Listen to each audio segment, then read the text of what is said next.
Hi, friends. It's Sheryl from Tutoring with Sheryl, and I'm actually not on the farm. I am here in Chicago, and I have just finished up my work day. I'm just winding things down, and I will be reporting to grandma duty very, very shortly because I will be picking up my granddaughter from her daycare preschool. And if you hear baby crying, it's the brand new baby that was just born in our family just about a month ago.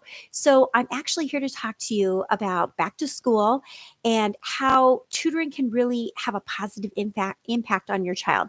Now, if you've never met me before and you've just stumbled upon my page, I am a former elementary classroom teacher turned reading tutor, and I just get to work with kids. I work Monday through Fridays with children, and I help to develop their reading skills. And not only do their reading skills uh, improve, but they also improve their writing, spelling, comprehension, all of those skills that help them do better in all of their academic areas. And I think that's the real key here. The tutoring that I do isn't necessarily just for can they read a word or can they read a sentence or can they read a passage. It's really encompassing all of that. And it's not just okay, here's a passage, read the passage, figure out the passage. It's let's look at starting with let me give you an example of how this works. Okay, so I'm going to kind of go back a little bit. So when a parent reaches out to me, I always start with, what are your goals for your child? Okay. Does your child have any special needs that I'm not aware of? Because as a teacher, I know that all students come with their special challenges. Some students are overachievers. And they're just reading off the charts, but they need to be challenged. Other children really don't even know their letter sounds. And so we have to start all the way back at their letter sounds. So I have to ask the parents, what is the goal for your child? Then I do an assessment to figure out, where is that child? What needs do I, as the educator, see for that child? And then I create a personalized plan for that child. So I take into um, I look at the whole child, and then I say, do you have anything that the school has provided you with? Is there anything like a report card or comments from the teacher or some papers that you'd like me to look at? And sometimes students that are on IEPs, 504 plans, they're in the SAT process. There's some goals that they're working towards. I can help support that, and I think that's what's really important, that we understand that a tutor is there to help support what's going on in the school, not to replace the teacher. We are partners. We partner with the education, the educational school or the program, because not all students are attending public schools. Some students are attending private schools. Some students are in homeschool pods. Some parents are homeschooling.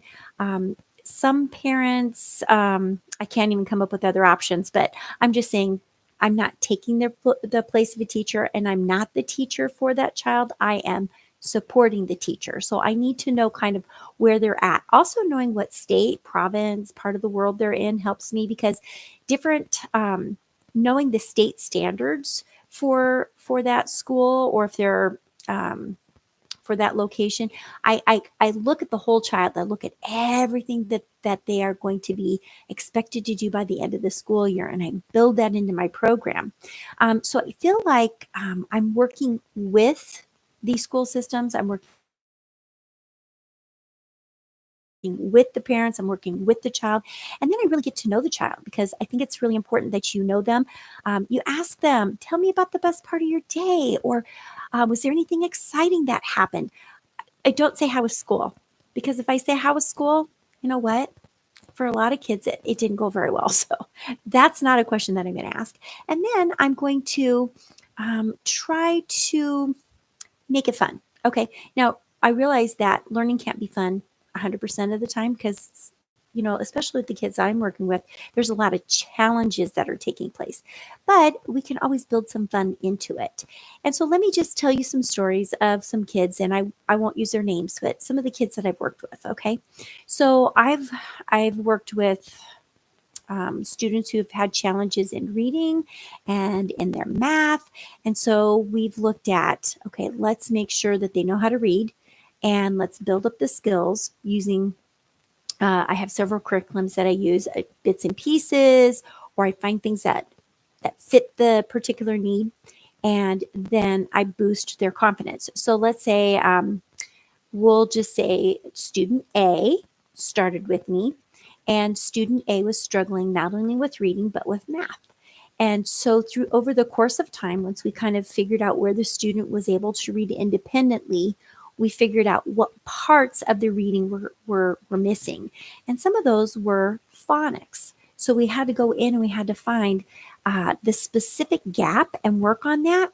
And as we were working on that, we were using decodable texts. It's really important that you're working on something that they can read pretty confidently.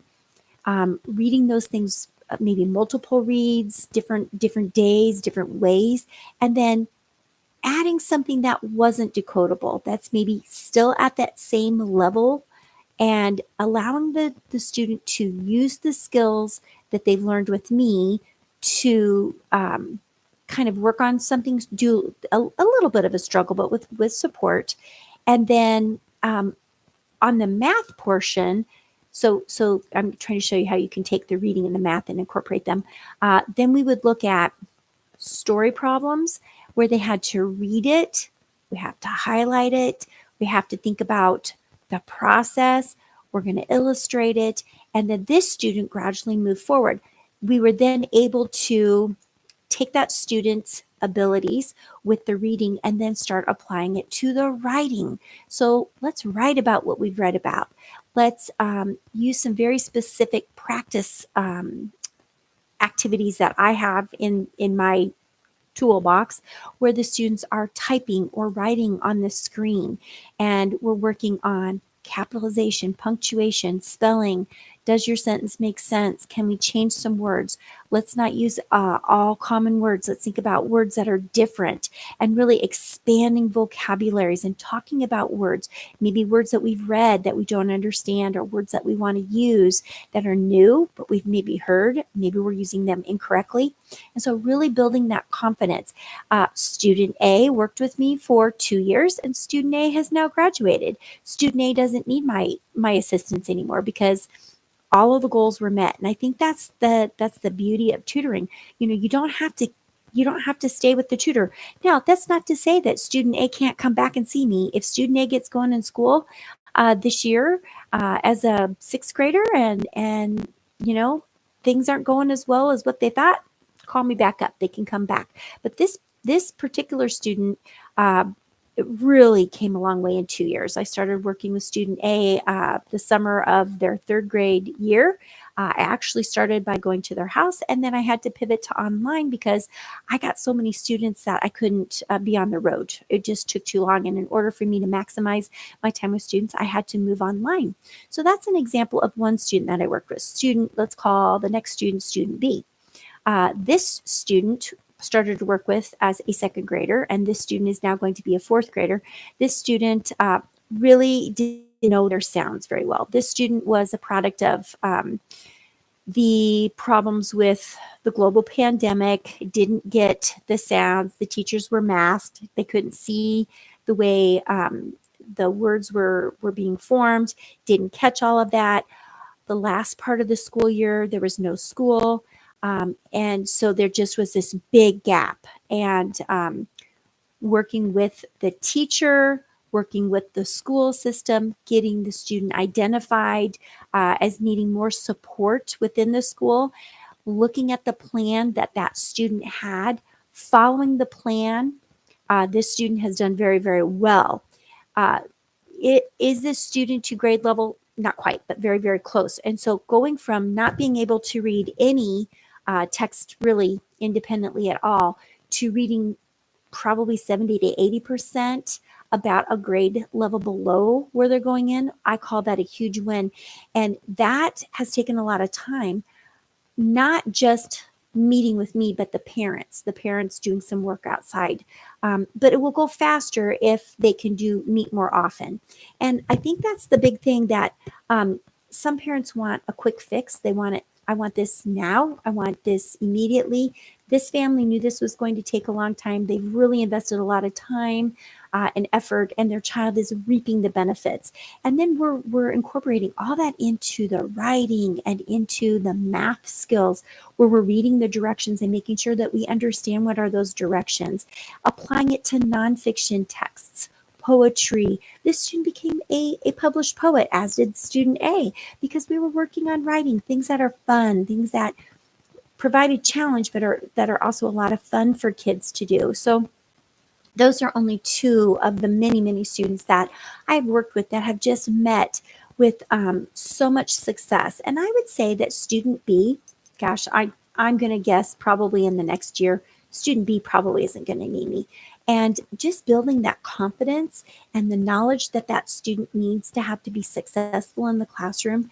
I would love to say that all students can bridge the gap in, 2 to 3 months, but that just really isn't the case, because students come with a variety of problems that parents really, they're not maybe equipped to handle, or they are unaware of. And it's certainly not that the school systems aren't maybe telling them, but sometimes there's just this disconnect. It's like going to your doctor and your doctor says, well, you need to do this, this, and this, and you hear it, but then you don't always do it, or you don't quite understand it. And it's not any one parent that I'm talking about. I'm just talking about parents in general. And when you're looking for a tutor, I really want you to look for somebody who has expertise. Somebody who's worked with many students. Now, this person doesn't have to necessarily have a degree like I do. I mean, I have an elementary degree with a master's degree and 32 years of in-school work with students, and then also 2 years on my own. So, I mean, it's not like it's not like I haven't worked with students. You could get a high school student that could probably help you, but I guess the question is, do you want the expertise or not? And so I'm really going to encourage you to find somebody with the expertise. Now, I want to talk to you about the programs that I have that I'm offering for my students this fall. I always offer one-on-one, but my one-on-one slots, there's only a few of them available. So I am accepting students. So if that is something that you're wanting your student to be involved in, you're going to want to make sure that you contact me. And I will just pull up my website here in the background and share that with you here really quickly. So you can go to tutoringwithcheryl.tutorbird.com. And you can check on my website. Let's see. Let's make sure we've got this up. Yep, it's up. Very good. And I talked to you about 3 services that I offer. You can get one services with me. I do have a login and learn. If your child does not have time to meet with me, I already set something up for winter and summer breaks that are great to fill in the gap. And that is at a reduced price. So that's easy peasy. And then I also have some small groups, and my small group offering is down a little bit further on the page, but meeting with me more often is definitely going to help rather than just meeting with me once a week. It's a little bit like saying, okay, I'm going to meet with my trainer once a week, and I think that I'm going to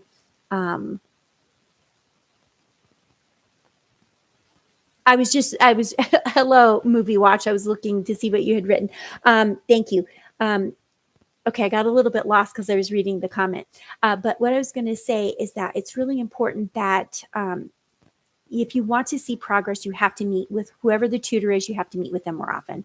So whoever it happens to be, if you really want to see quick progress, you need to do that. So on my website, you can see the different things that parents have said about my services. I have some things that you can click into, like my child doesn't like to read. What can I do? And there's a link for some things that you can do. Just simple things that you can do at home to support learning.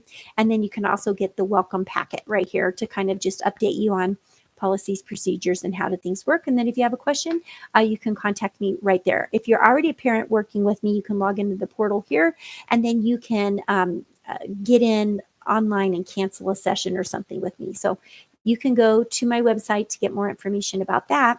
And then I was looking to see where I had put my updated information. I don't know if I put that on here. Nope, I don't have it, and I will be sure to get it up here. But you can see that a lot of my students were published authors, and I think it's a great thing to know. So let's hop out of that. We're going to stop sharing there.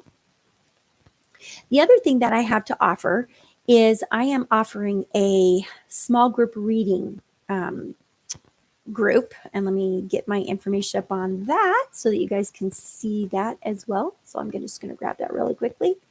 And those groups are going to be meeting twice a week, once on Thursday night, and then the other night is going to be on Saturday mornings. And of course, it's the minute that I need it, I can't find it, but I'll just talk you through it. So it'll be in the afternoon on Thursdays, and then it's going to be Saturday mornings.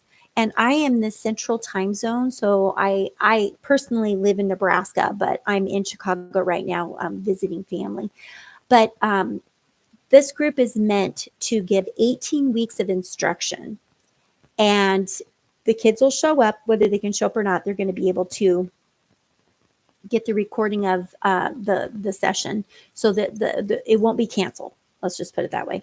So you don't have to worry about bad weather. You don't have to worry if your child is sick. You don't have to travel anywhere. Whether they're in attendance or not, they're going to get this instruction.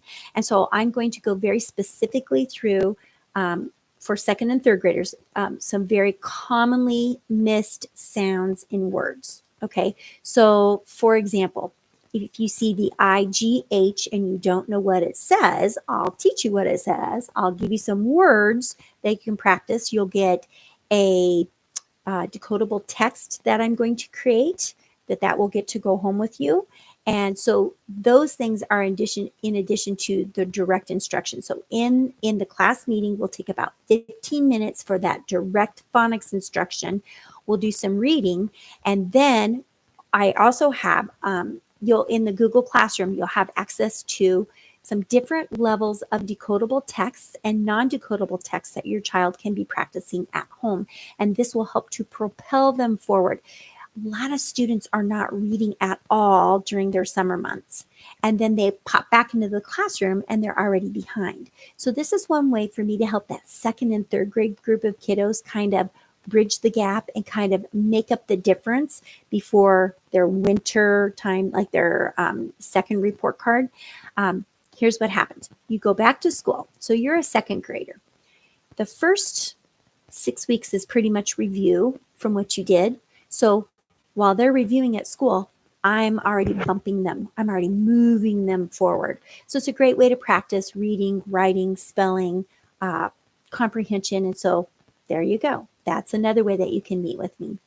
Well, I actually am done with my stream. Thank you, Movie Watch. I'm so glad that you joined me. And anybody that has any questions about the services that Tutoring with Sheryl offers, make sure that you go to my website and download the welcome pack. I would love to see you. You guys make it a great day and keep the learning going.